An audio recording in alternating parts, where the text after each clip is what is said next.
The first property of the Laplace transform is the linearity property, and we will first understand the property and then we will prove it. Let's say there is a time domain signal f1t, and this signal is having the Laplace transform equal to f1s, and the region of convergence is equal to r1. There is another time domain signal f2t, and this signal is having the Laplace transform equal to f2s, and the region of convergence equal to r2. Now let's multiply alpha to our first signal. So we have alpha f1t as the time domain signal, and the corresponding Laplace transform will be equal to alpha multiplied to f1s. This means the new Laplace transform is equal to alpha, the same value by which we have multiplied the time domain signal, multiplied to the old Laplace transform, and the region of convergence will remain same. Now we will multiply beta to our signal f2t. So we have beta f2t, and this time we have beta f2s as the Laplace transform, and the region of convergence will remain same. Now we will add alpha f1t and beta f2t. Alpha f1t plus beta f2t. When this happens, the resultant Laplace transform will be equal to alpha f1s plus beta f2s. Alpha f1s plus beta f2s, and the region of convergence this time will change, and it will become r1 intersection r2. And it is not at all difficult to understand why we are getting ROC equal to r1 intersection r2. We are having the Laplace transform as the combination of two different Laplace transforms. The first Laplace transform is having the ROC equal to r1, and the second Laplace transform is having the ROC equal to r2. So the resultant Laplace transform should exist in both the regions. Therefore, we are having ROC equal to r1 intersection r2, the common region. Now we will prove this property, and you have to remember the final result we are having here. This is the linearity property, and to prove this property, let's say alpha f1t plus beta f2t is equal to time domain signal ft, and the Laplace transform of ft is equal to fs. And if we can prove fs is equal to alpha f1s plus beta f2s, then our proof is over. So let's move to the proof. I will write down the Laplace transform fs. It is equal to integration minus infinity to infinity corresponding time domain signal multiplied to e power minus st dt. Ft is equal to alpha f1t plus beta f2t.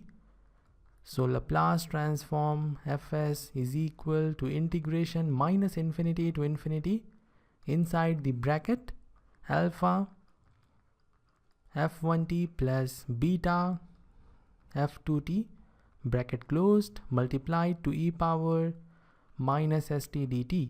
I will open this bracket and then I will separate the integrals.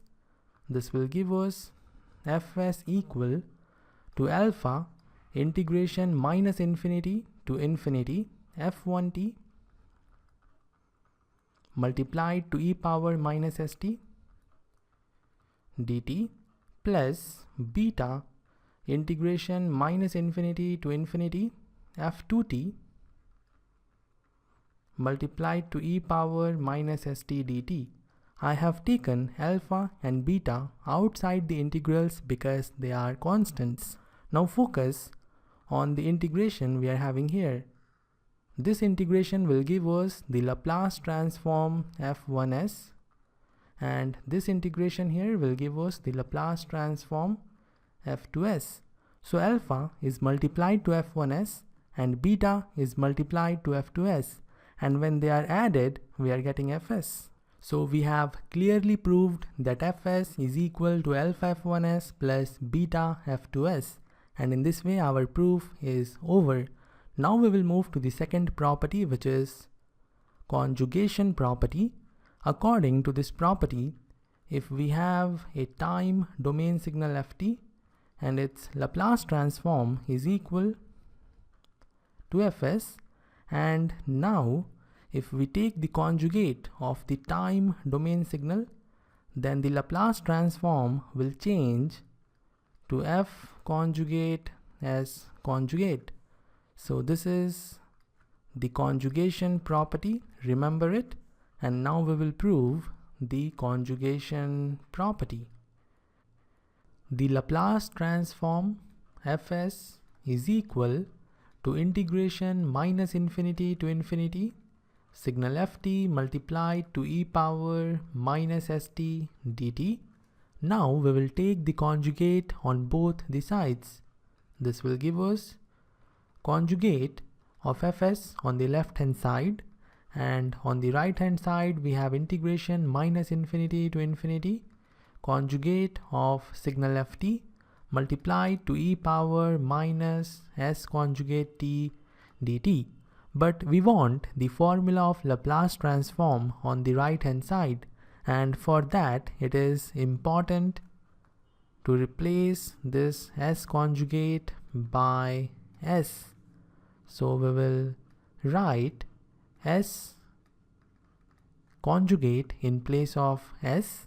This will give us f conjugate s conjugate on the left hand side, and on the right hand side we have integration minus infinity to infinity conjugate of signal ft multiplied to e power minus, in place of s we will write s conjugate. But here we already had s conjugate, so we will have s conjugate and its conjugate multiplied to t dt. And we know 2 times conjugate will give us the same signal, so s conjugate and then its conjugate will give us s. So finally we are having f conjugate s conjugate equal to integration minus infinity to infinity conjugate of ft multiplied to e power minus st dt. Now we are having the formula of Laplace transform on the right hand side, because we have the integral kernel and we have the input signal as ft conjugate. This will make f conjugate as the output or the Laplace transform.